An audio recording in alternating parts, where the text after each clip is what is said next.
Pucio, thank you so much for having us here at El Paseo Community Garden here in Pilsen. You are a member and founder of Papalotzin Healing Collective, a group that has provided this space for healing for many neighbors throughout the summer, where they participate in Reiki, in sound healing, in limpias, in all sorts of different practices to help them and help yourself as well.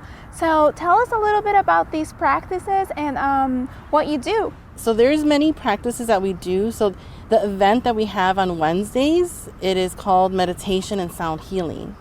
And it takes place outdoors here. And it happens from 6:30 to 8:30 p.m.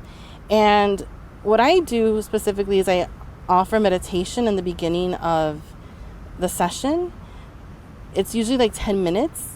And then usually we also open the directions, which is another indigenous practice that we like to combine as well. And then we do the sound bath, the sound journey, where we have different instruments. Now, these are not all the instruments that we use. We have gongs, we have crystal bowls, singing bowls, flutes, shakers. Some of them are modern instruments and others are more traditional instruments. It's so important to have it here in Pilsen, where there's an important Mexican community that is reconnecting with practices that otherwise would be lost and that we may not see in other parts of the city. Tell me a little bit about setting directions. What does that mean? What does that entail? And what's the origin of that practice?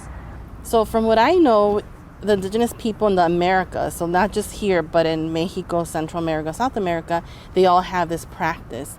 And it's just basically to honor the elements, the ancestors, and just to kind of connect with the land. And it's just something that we incorporated, and ever since then, people just enjoy it. And it's a way to also honor this land as well. Let us face the direction of the south.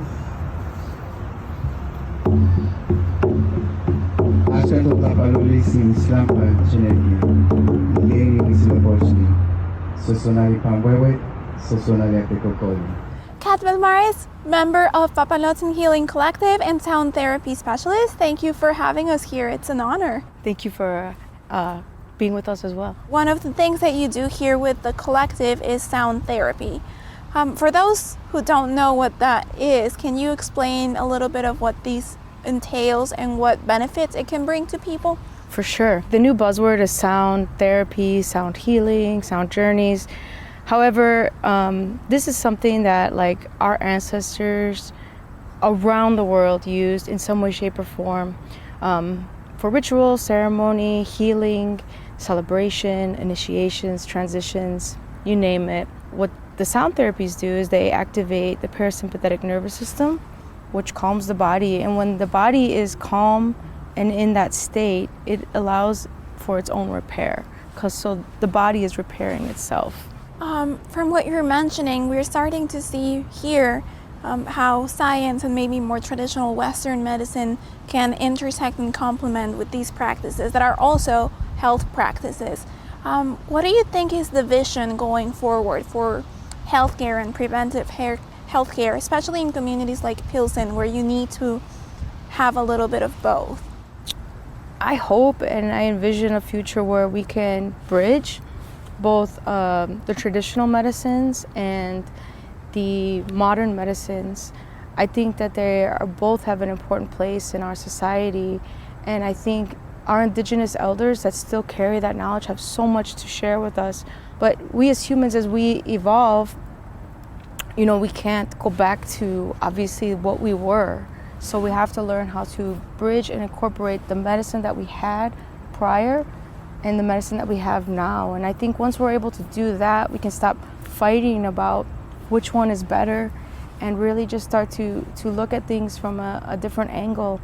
And, you know, we see the pitfalls of modern medicine, how it sometimes can just, you know, take care of the symptom. And traditional medicine, I think, addresses the roots. So together, I think they can be a really beautiful partnership.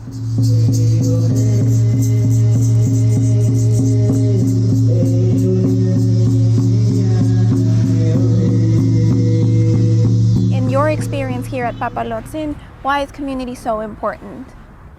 Well, it's important to me in the sense that it allows me to be myself, and it allows me to not become cynical, to not lose hope, or to not get stuck in something, right? Like, it can bring me out of something. And also community means a lot, especially when people are being divisive, right? Like politics and all these things, right, bring divisiveness. And here we can try to like bring togetherness, right? We could bring the opposite of what is hindering us and building community. And also because we're in Pilsen, and sadly a lot of people are being pushed out, right? Gentrification, this thing about the TIF going on. So I think it's important to like know that people can still get together and gather. And even if we are different, I think it's okay too to have differences and still sit together and kind of like enjoy the sound healing and know that we're all human, we're all spiritual beings.